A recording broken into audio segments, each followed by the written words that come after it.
The rain had been falling all night, the kind of steady drizzle that soaks through your coat and settles into your bones. Claire Johnson wiped down the counter of her tiny cafe, trying to ignore the blinking red light on the register. Another error code. Another repair bill she couldn't afford. She'd been running this place alone for 3 years, holding on to her grandmother's dream of creating a neighborhood spot where people felt at home. But dreams don't pay invoices, and lately Claire felt like she was drowning in them. That's when he walked in. The morning rush seemed to part around him without him even trying. He moved slowly, leaning on a polished cane, but there was nothing pitiful about him. He was tall, broad-shouldered under a dark wool coat, his face sharp yet tired, like someone who'd seen a lot more of the world than he wanted to.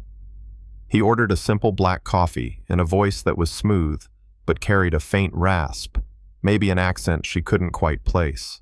Claire poured his drink, catching herself staring at his eyes gray like a storm on the horizon, and that careful way he carried himself like every step was a decision. "Keep the change," he said, sliding a 20 across the counter. Then he nodded toward the older man behind him who was fumbling with a handful of coins. "And cover his too. Looks like he's had a rough morning." Claire blinked a little, taken aback. Most customers didn't even notice people like the old man. She turned to hand him his cup and saw the stranger slip another bill under the sugar dispenser before heading for the door. No grand gesture, no smug grin, just quiet kindness. Through the window, she caught a glimpse of him pausing at the crosswalk, turning back to give her a small salute before disappearing into the misty street. She picked up the hidden bill and found a note tucked underneath, written in elegant script.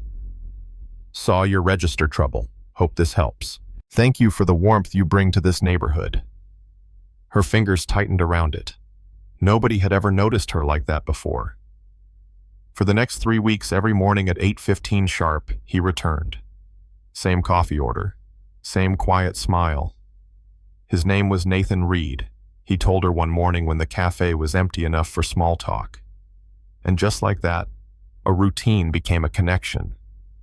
He asked about her dreams for the cafe, how she was holding up, and unlike everyone else who politely nodded, he actually listened.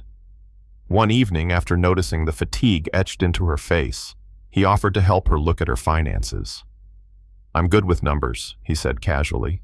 "Might be worth a fresh set of eyes." Claire hesitated, letting a stranger see her books. It felt reckless, but something about him made her feel safe. So that night he returned with takeout from a restaurant she could never afford, spreading out her ledgers on the worn cafe table. "You're charging too little," he said, gently scanning her notes. "And this supplier is overbilling you. You're bleeding money in places you don't see." Claire leaned back, stunned. Nobody had ever cared enough to really help. Nathan's brow furrowed when she admitted she'd skipped meals to make loan payments. He placed a hand over hers, his voice soft but firm. "You've built something beautiful here. Stop running yourself into the ground." The moment felt charged, more intimate than she expected. By the time they closed up, they were laughing like old friends, and when he kissed her goodnight under a drizzle of rain, it was so tender she forgot to breathe.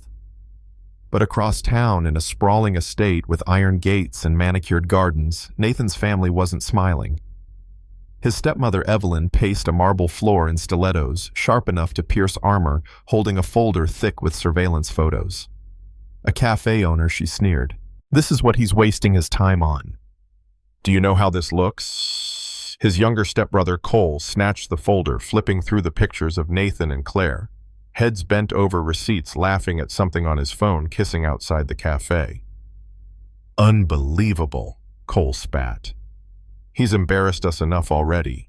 Father's reputation is still in pieces from that tabloid scandal, and now this, a barista." Evelyn's voice dropped to a hiss. "He's rebelling, that's all. But if this woman thinks she can rise above her station by clinging to my husband's heir, she's in for a rude awakening." She turned to Marcus, the family's security chief, who stood silently by the window. "Arrange a meeting. We'll deal with her. Discreetly." That night, Nathan was summoned home. He walked into the mansion like a soldier heading for a battlefield, his cane tapping softly against the marble as Evelyn's saccharine voice floated toward him. Darling, so good of you to join us. Her smile was as sharp as glass. Cole lounged nearby, smirking. We've heard about your little hobby, Cole said, waving the folder. Playing house with a coffee shop girl. Nathan's jaw tightened. Her name is Claire, and she's worth more than anyone in this room. How romantic, Evelyn mocked. Nathan, you're the heir to this family's legacy. Do you really think some small-town girl isn't with you for the money? She doesn't even know who I am, Nathan shot back. And that was his mistake. Evelyn's smile widened.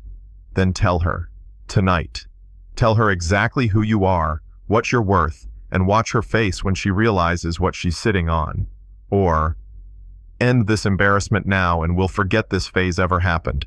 I'm not your puppet anymore, Nathan growled, gripping his cane like a weapon. And I won't let you destroy her. Careful, Evelyn purred. You'll regret that defiance, darling. He walked out, heart-pounding, knowing he'd just started a war. For a while, things felt perfect. Nathan confided in Claire, helping her business stabilize, laughing with her over late-night takeout, looking at her like she was his entire world. But Evelyn was patient. When Nathan refused to attend a high-society charity luncheon, she sent Marcus with a warning. One event. Show your face, or Claire's cafe won't survive the month.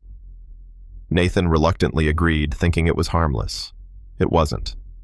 The tabloids exploded the next day with photos of Nathan smiling at a glamorous socialite hand resting briefly on hers. Headlines screamed that he'd moved on from his barista fling. Claire saw the images and felt like the ground had been ripped from under her. She closed her cafe early, packed boxes in silence, and ignored Nathan's calls. To her, the message was clear. He was a rich man slumming for fun, and she'd been foolish enough to fall for it. Then came the fire. The cafe burned overnight in what investigators called an electrical accident. Claire didn't believe it. She relocated to a sterile apartment provided by insurance, jumping at every creak of the building. That's where Edmund showed up, Nathan's longtime driver and confidant. He looked exhausted, carrying a worn leather satchel. Miss Johnson, he said softly, I've served this family for 34 years. I think it's time you knew the truth. He sat at her kitchen table, pulling out photos and DNA test results.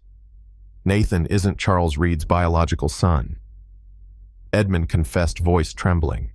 He's mine. Claire froze. Edmund explained everything, a forbidden affair between Nathan's mother and him, how he'd been hired as security just to stay close to his child, and how Evelyn had spent decades controlling Nathan with lies. She's trying to destroy you because Nathan's happiness threatens her control, Edmund said. But I have proof. Enough to bring her empire down. Before Claire could respond, a soft knock came at the door. 3 raps, a pause, then 2 more. Claire Nathan's voice was hoarse, raw with worry.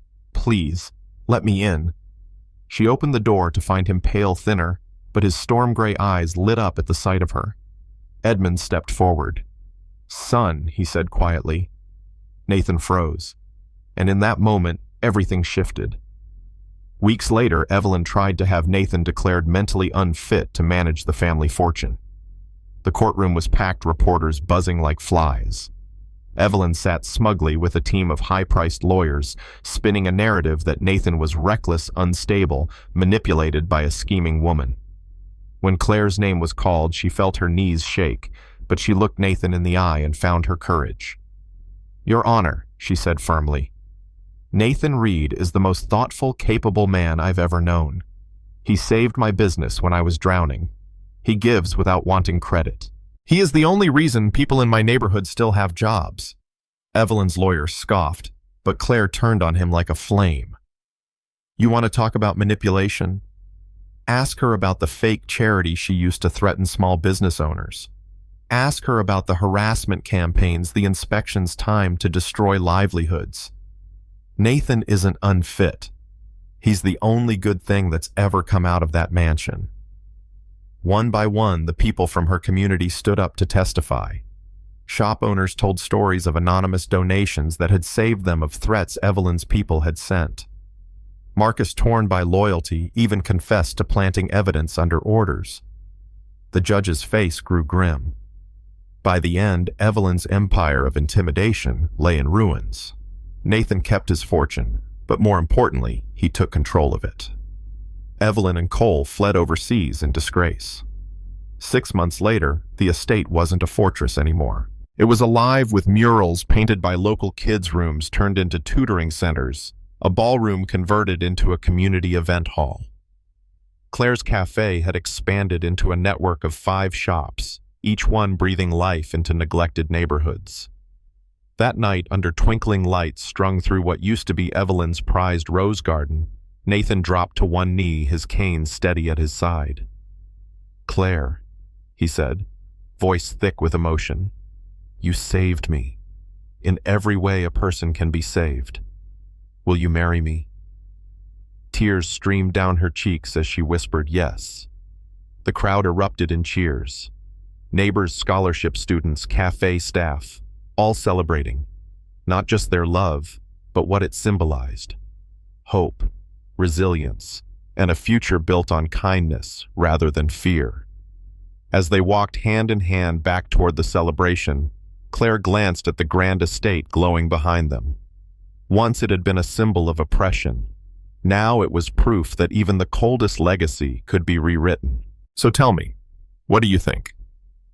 Was Evelyn right that love across class lines is a fantasy? Or do Nathan and Claire prove that decency and grit can take down even the most powerful? Drop your thoughts below, because I know every one of us has seen a version of this story play out in real life, and I want to hear yours.